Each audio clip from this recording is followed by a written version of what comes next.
देखो, पर कभी कभी ऐसे महापुरुषों का प्रभाव प्रकाशित होता है कि कुल कर्म छू भी नहीं सकते। सदन जी जैसे स्वर्ण कसौटी पे कसा जाए तो खरा निकले, ऐसे खरे महाभागवत थे। उनके हृदय में एक बार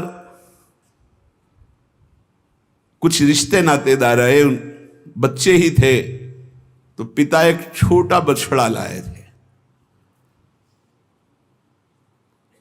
वहां तो कटते ही रहते थे। पिता ने कहा कि ज्यादा तो इसमें मांस नहीं, इसकी टांगों में मांस से पहले तो फिर अपने अतिथि का स्वागत करते हैं। सदन जी ने जब सुना उसके पास गए तो लिपट कर रोए। बच्चे थे, बछड़े से, ऐसा ऐसा मेरे पिताजी कह रहे तुम्हें काटा जाएगा, और ऐसे दुलार कर रहे थे। बछड़े के भी देखा आंसू निकल रहे। हर जीव को पता है, कष्ट का पता होता है। तो उसने कहा एक भागवतिक महापुरुष का जीवन बदलना है, इसलिए मानो बछड़े ने कहा कि तुम अपने पिताजी से कह दो, उचित तो यह है कि पहले मेरी गर्दन काटे। तो सदन जी ने कहा ऐसा क्यों? बोले क्योंकि मैं पूर्व में ऐसा था, तुम्हारे पिताजी पशु थे और मैंने इनकी गर्दन उड़ाई है, तो मैं अब पशु बना हूं, इनसे कह दो तुम्हें गर्दन ही काटनी चाहिए, पहले जिंदा टांग मत काटो, मैंने तुम्हें इतना कष्ट पूर्व में नहीं दिया था, सीधे गर्दन काटी थी। इसका मतलब जो कर्म किया जाता है उसका फल मिलता है पक्का। मैंने पूर्व में तुम्हारे पिता की गर्दन काटी थी इस जन्म में, इसीलिए मुझे पशु बनना पड़ा, और तुम्हारे ही पिता मेरी गर्दन काटेंगे पक्का, तुम रोक नहीं सकते, क्योंकि वो विधान है। पर वो पहले टांग ना काटे, पहले गर्दन काटे। अब ये घटना उनको बहुत छुई। जीव को अपने कर्म का फल भोगना पड़ता है जन्म जन्मांतरों में। बच्चे ही थे, कुछ संत मंडली जा रही, यही है मत की रति गति भूति भलाई, जब जे जतन जहां जे पाई, सो जानो सत्संग प्रभाव। सत्संग का एक अमोघ प्रभाव होता है। वो संतों के सामने गए, चरणों में लौट गए, बालक थे। संत जनों ने उठो उठो बच्चे, तो रोते हुए बोले कि हर कर्म का फल जीव को भोगना पड़ता है, कोई ऐसा साधन है जिससे कर्म का फल ना भोगना पड़े और जीवन मुक्त हो जाए, जीव मुक्त हो जाए? उनका भगवान का निरंतर नाम रटना। श्री हरि श्री हरि हरि नाम निरंतर रटे और स्वयं किसी जीव को कष्ट ना दे और संतों का संग करता रहे तो जीवन मुक्त हो जाएगा। बस छोटे से बालक सदन जी में बात बैठ गई, बस अंदर शुरू कर दिया हरि श्री हरि श्री हरि श्री हरि। संतों की बात मान ले तो परम पद जेब में है।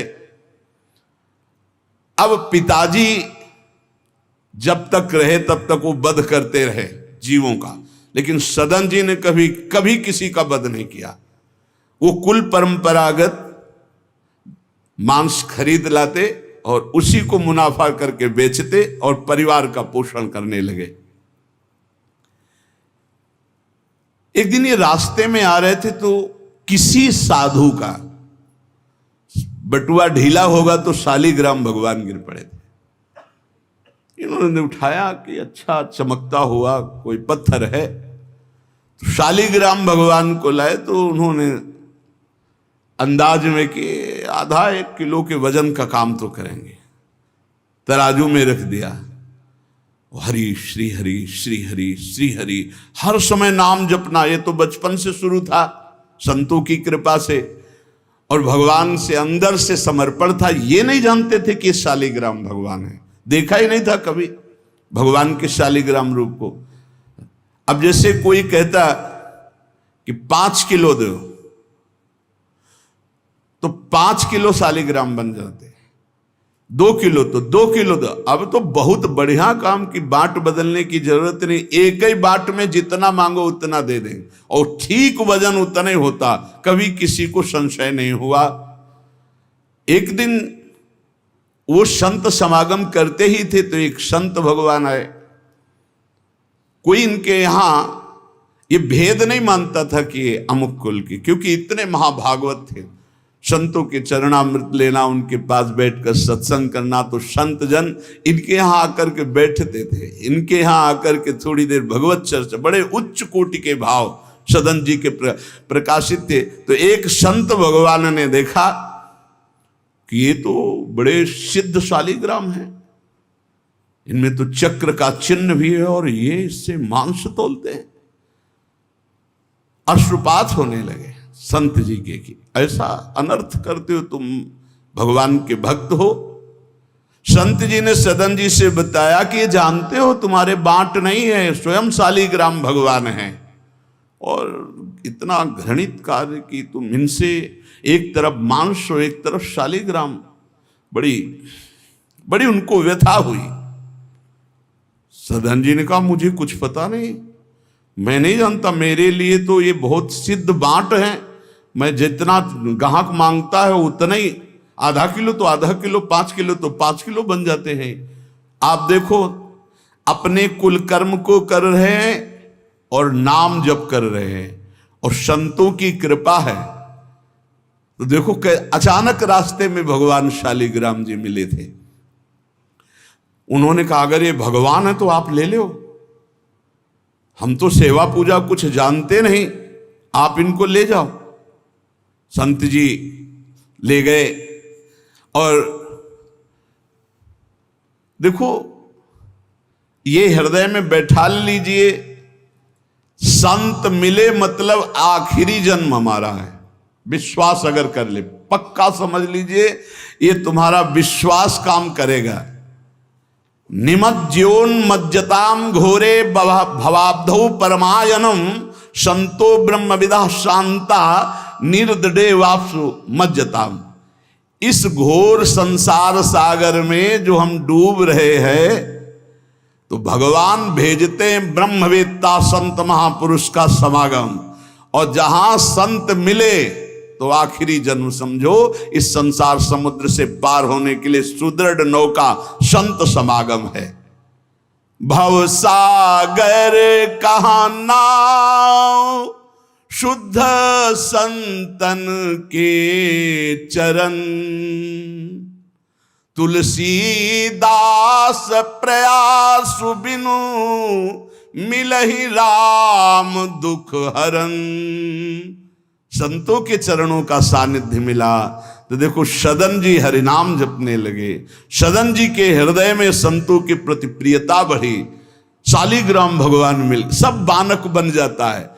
अब संत जी शालिग्राम भगवान को ले गए, एकांत में जाकर के भगवान का पंचामृत से अभिषेक किया,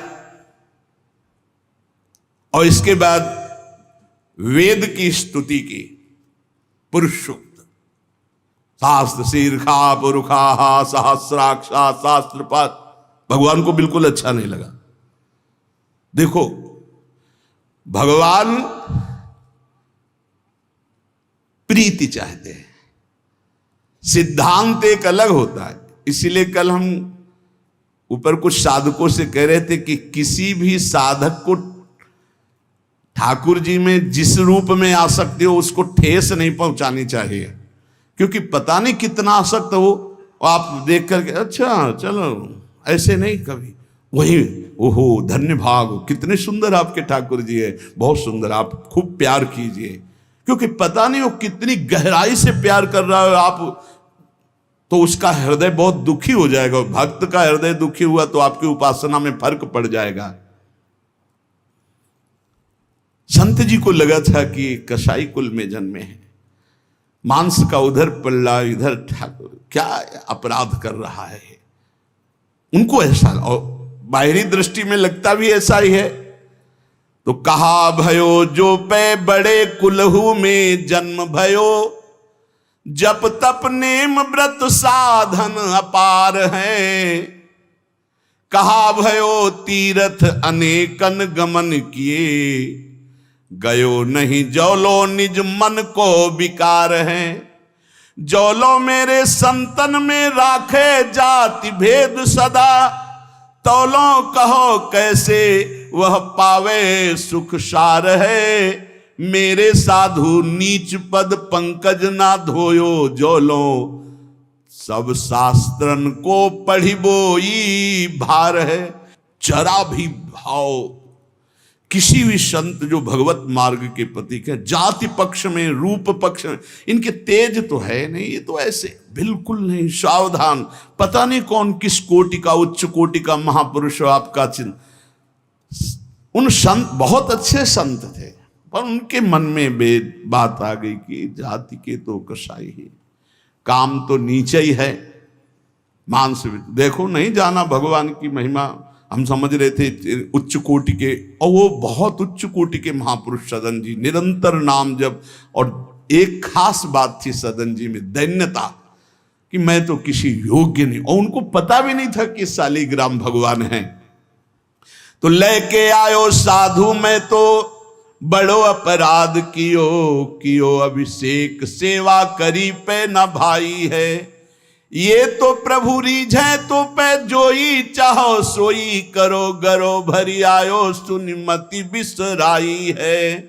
तेई हरि उरधारी डारी दियो कुलाचार, चले जगन्नाथ देव चाह उपजाई है। मिलो एक संग संग जात वे सुगात, सब तब आप दूर दूर रहे जान पाई है। संत जी ने बड़ा अभिषेक किया, वेद स्तुति की, भगवान को भोग लगाया, बड़ी प्रसन्नता से उच्च सिंहासन पर विराजमान किया। भगवान उसी समय आकाशवाणी हुई, ए साधु, मुझे ये तुम्हारी वेद स्तुति बिल्कुल पसंद नहीं, तुम्हारा ये पंचामृत स्नान भोग, ये सब तुम मेरे भक्त पर नीच बुद्धि करके मुझे लाए हो ना, ये मुझे तुम क्या समझते हो? वेद मेरी श्वासों से ही तो प्रकट हुए हैं। वेद क्या है? भगवान की श्वासों से वेद का प्रादुर्भाव हुआ। सो हरि पढ़े ये अचरज भारी, चारों वेद भगवान के श्वासों से प्रकट हुए। जाकी श्वास वेद श्रुतिचारी, जिनकी श्वासों से चारों वेदों का प्रादुर्भाव हुआ। मैं वेद की स्तुति और गंगा जल से उतना प्रसन्न नहीं होता जितना मैं अपनेपन के भाव से, मेरे सदन जी हैं और मैं सदन जी का हूं, मैं बिल्कुल तुम्हारी सेवा से प्रसन्न, मैं अपराध मानता हूं कि तुम वहां से मुझे लाए हो।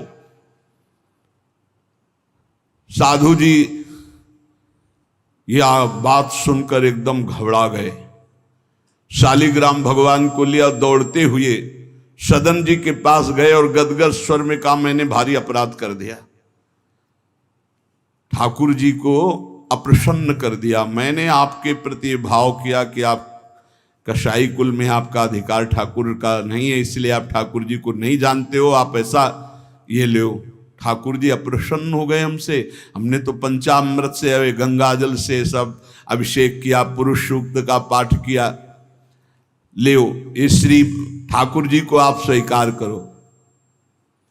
विधि पूर्वक सेवा से ठाकुर जी प्रसन्न नहीं हुए, अपनेपन से ठाकुर जी को सबसे ज्यादा अपनापन, प्रेम भाव। सदन जी शालिग्राम भगवान को अब जो देख रहे हैं वो दूसरा भाव है, ये भगवान है, मुझे तो अभी तक पता ही नहीं था। साधु जी जब चले गए तो कहा, अब तौलने के काम में तो नहीं, एक सुंदर नवीन कपड़े में ऐसे गले पे लगा लिए, ठाकुर जी गले पे डाल दिए। भगवान रीझते हैं भक्त की अपनेपन की प्रीति में, जो चाहे वो प्राप्त कर सकता है, सिर्फ अपनापन प्रभु को चाहिए। हम यही कहते हैं बार बार कि अपनेपन पे कुल्हाड़ मत चलाओ, विश्वास पर कुल्हाड़ मत चलाओ।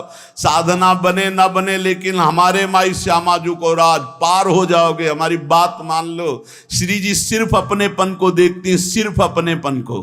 अवगुण करे समुद्र सम गणत ना अपनो जान, राय के संभजन को मानत मेरु समान। श्री सदन जी ने निज हृदय से लगाया और आंसू बहने लगे कि प्रभु मुझे तो आपका ज्ञान ही नहीं कि आप भगवान हो।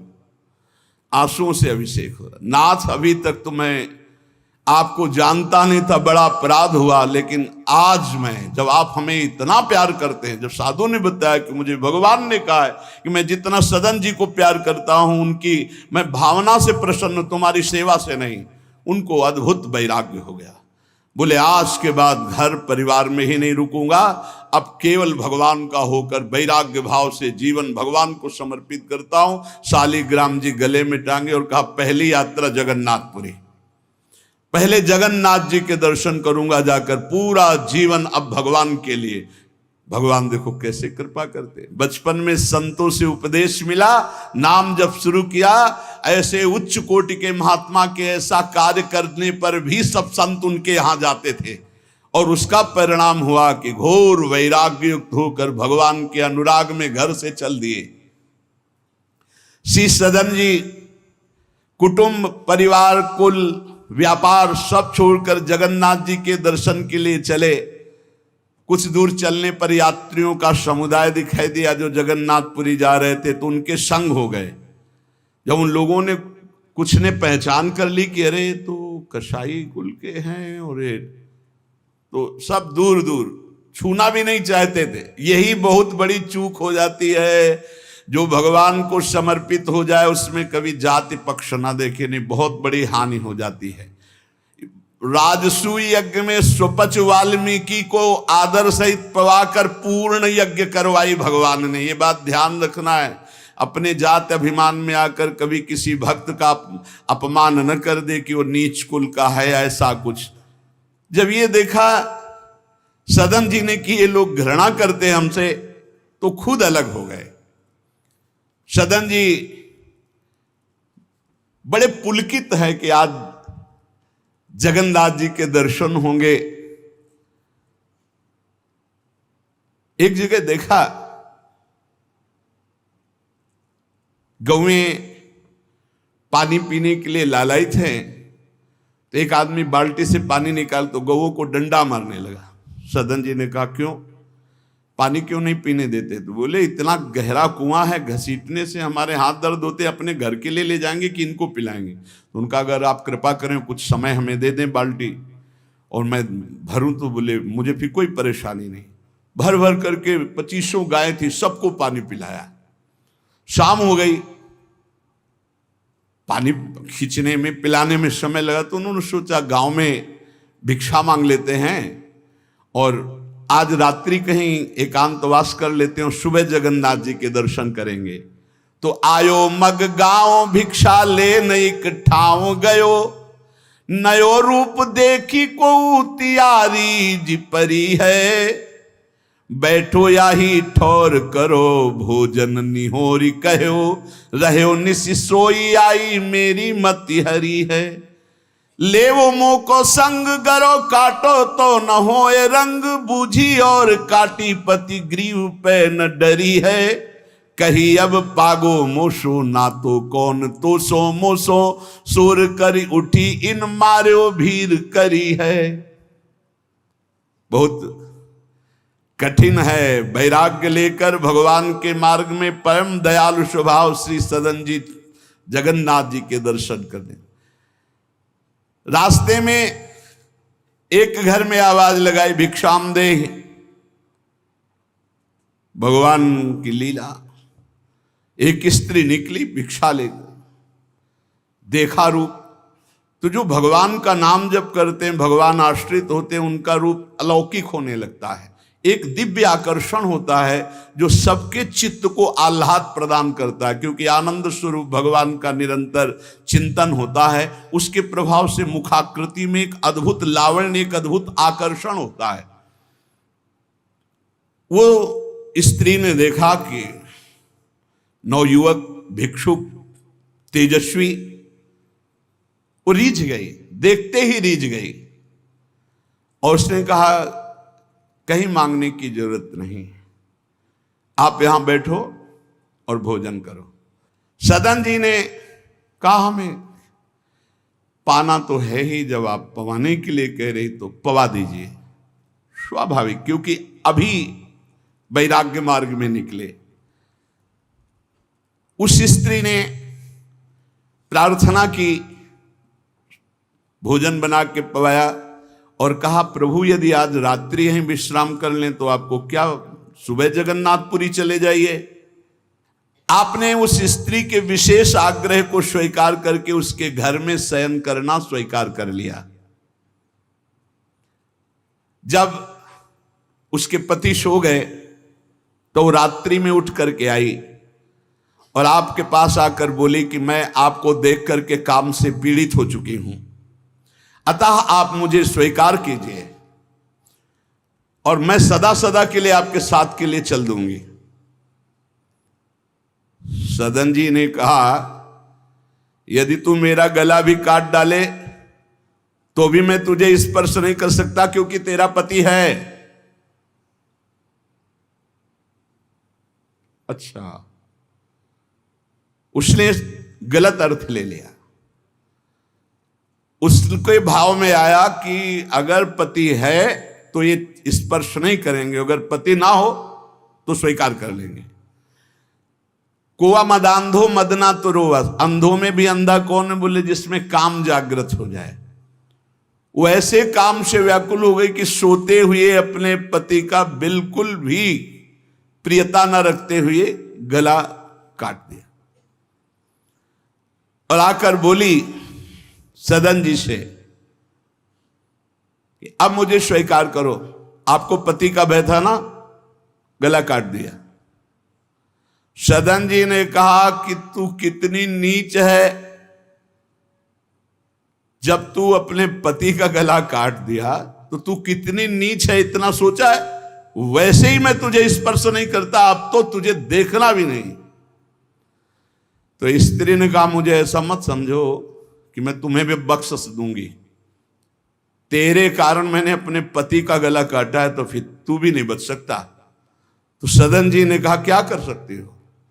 तो उसने कहा, मुझे स्वीकार करो, नहीं उच्च स्वर से अभी हल्ला मचाती हूं। माया का विचित्र तांडव, और मैं जोर जोर से सबको कहूंगी कि ये मेरे साथ गलत करना चाहता था, मैंने रोका, मेरे पति ने रोका, मेरे पति का गला इसने काट दिया, इसलिए अभी कहती हूं मैं आजीवन तुम्हारे साथ रहूंगी, मुझे ले चलो। सदन जी ने कहा, गला कटवाना बर्दाश्त है लेकिन स्पर्श नहीं कर सकता। ये सब चूकों की चूक का पूर्ण आहुति, इससे पूर्णता हो गई। मैं धर्म के विपरीत नहीं चल सकता, तू चाहे मेरा गला तू काट दे या समाज से कटवा दे। सदन जी भगवान के भक्त थे, उनके भोले भक्त होते हैं भगवान के, ज्यादा बुद्धि नहीं लगाते हैं, नहीं तो रुकना ही नहीं चाहिए था या उसी समय भाग जाना चाहिए था, भागना चाहिए था। वहां बैठ करके उपदेश नहीं, जब ऐसी घटना है तो भागना चाहिए था। जब वो कि प्रश्न करने के बाद जब सदन जी ने कहा कि तुम्हारा पति है, तुम ऐसा कैसा दुराचार पूर्ण भाव रखती हो, तुम मेरा गला काट दो तो भी तुम्हारा स्पर्श नहीं कर सकता। अब तो उसने देखा कि ये हल्ला मचा दिया, दौड़ो दौड़ो, देखो ये ऐसा ऐसा। अब गांव के लोग इकट्ठा हो गए, तुरंत बंदी बनाए गए सदन जी। वहां कौन सुने सदन जी, कौन सुनता है? भीड़ में कोई सुनता है? कड़ा शासन बादशाह का था, उनके सामने पेश किया गया। हाकिम पकड़ पूछे, कहे हंसी मार्यो हम, डार्यो सोच भारी, कही हाथ कत डारी। कट्यो कर चले हरि रंग मांझ झिले, मानी जानी कछ चूक मेरी यह उर्धारी। जगन्नाथ देव आगे पालकी पठाई लेन, साधना सो भक्त कहा चढ़े ना विचारिए। चढ़ी आए प्रभु पास, सुपनों सो मिट्यो त्रास, बोले दे कसौटी हूं पे भक्ति विस्तारिए। जब सामने बादशाह के पेश किया गया सदन जी को, पूछा गया स्त्री से क्या दोष है इनका। बोले साहब ये हमारे प्रति गलत भाव रख रहे थे, मेरे पति ने मेरी रक्षा की तो इन्होंने पति का वध कर दिया, फिर मेरे साथ तो मैंने हल्ला मचा दिया, फिर ये बंदी बनाकर आपके सामने ले गए। सदन जी से पूछा तो हंस दिया, उस स्त्री की तरफ देख के हंस दिया कि भगवान क्या लीला करना चाहते हो। और सदन से पूछा तुमने ऐसा किया, तो बोले जो ये कह रही वही सत्य है। उन्होंने विचार किया कि जन्म जन्मांतरों में हमारे कोई पाप हैं जिनका निस्तार भगवान करवाना चाहते, नहीं तो ऐसा क्यों लीला करते। उन्होंने कहा जो ये कह रही है वही बात मानी जाए। सहम गई स्त्री कि है क्या, वो भक्त को क्या जाने, विरोध नहीं किया सदन ने। यह है धैर्यवान भगवान के भक्त का। उन्होंने कहा जो ये कह रही है, क्योंकि जो ही प्यारो करे सोई मोहि भावे, जो ये कह रही थी। भगवान के रहस्य को जानने वाले भक्त ऐसा ही। श्री गदाधर भट्ट जी कथा करते थे, अपार भीड़ एकत्रित हो जाती, वृंदावन में आगरे से लोग सुबह भाग भाग करके अपार भीड़ सत्संग।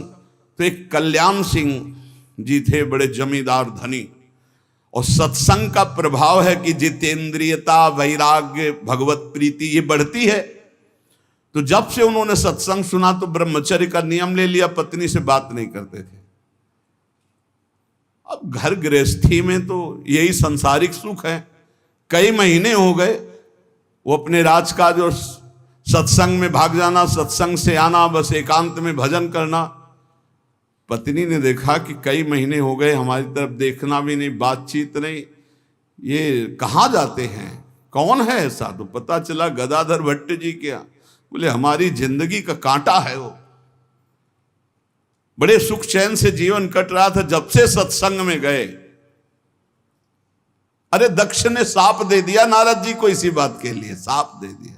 2 घड़ी से ज्यादा कहीं तुम टिक नहीं सकते, जाओ साप देता हूं।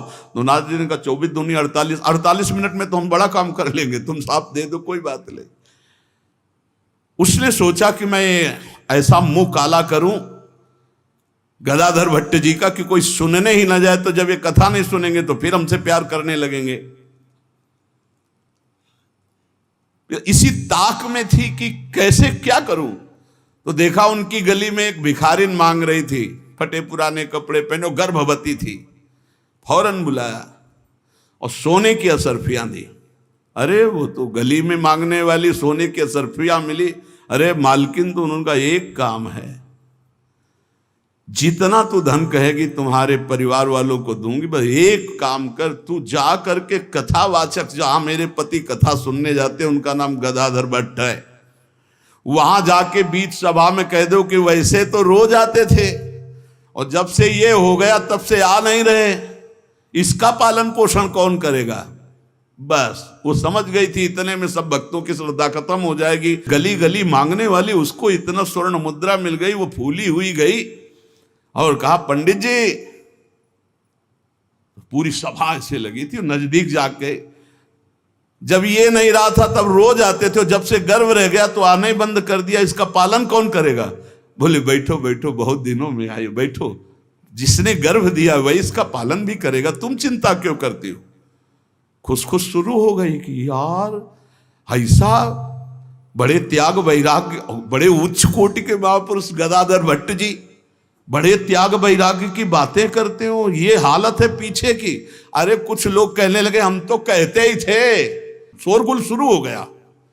और कुछ भक्त थे जो प्राण समर्पित किए थे, उन्होंने कहा ऐसा नहीं हो सकता, ऐसा कदापि नहीं हो सकता, कोई षड्यंत्र रचा जा रहा है। तो उनमें एक बहुत श्रद्धावान और समर्पित थे, उनको बिल्कुल चैन नहीं पड़ा। सोचा अगर सामने से कुछ तो फिर हमारे ऊपर गदाधर भट्ट जी की, और वो समता प्राप्त पुरुष, जैसे सदन जी ने कह दिया जो ये कह रही वही सत्य है, ऐसे उन्होंने कहा कि तुम चिंता क्यों करती हो, जिसने गर्भ दिया वही पालन करेगा, बैठो तुम आराम से सत्संग सुनो। सामने ऐसे तिरछी चितवन से जाकर उसको बुलाया, गदाधर भट्ट नहीं देख पाए, नजदीक गई, पीछे मंच के ले गए, कहा सत्य बोल, कभी तो जानती है इनको, कभी मिली है। वो घबरा गई क्योंकि 10 लोग पीछे पहुंच गए जो श्रद्धावान थे। बोल सच्ची। तो उनका मैंने तो कभी देखा ही नहीं है इनको, ये हमारे पास क्या आएंगे। खोल के दिखाई, इतनी असरफियाँ मुझे मिली हैं और इससे ज़्यादा मिलेंगी। इस बात के कारण मैंने सोचा मेरे परिवार का, अरे तू परिवार के पोषण की सोच रही, लाखों की श्रद्धा की बात है, किसने दिया? तो बोले कोई कल्याण सिंह है उनकी पत्नी। कल्याण सिंह ने जे ही सुना, गदाधर भट्ट जी ने रोका, सत्संग का मतलब क्या है? बोले सभा में बोल। गदाधर भट्ट जी ने कहा कुछ कहने की जरूरत नहीं है, ये सब भगवान से प्रेरित है। कल्याण सिंह का, तुम हमारी आज्ञा का पालन करो, अपनी पत्नी को कठोर शब्द नहीं बोलोगे, लेकिन गृहस्थ धर्म में हो, अपने धर्म का भी तुम्हें पालन करना चाहिए। उस कल्याण को शांति किया और उसको और भेंट दी और कहा जाओ तुम अपना सुखपूर्वक जियो।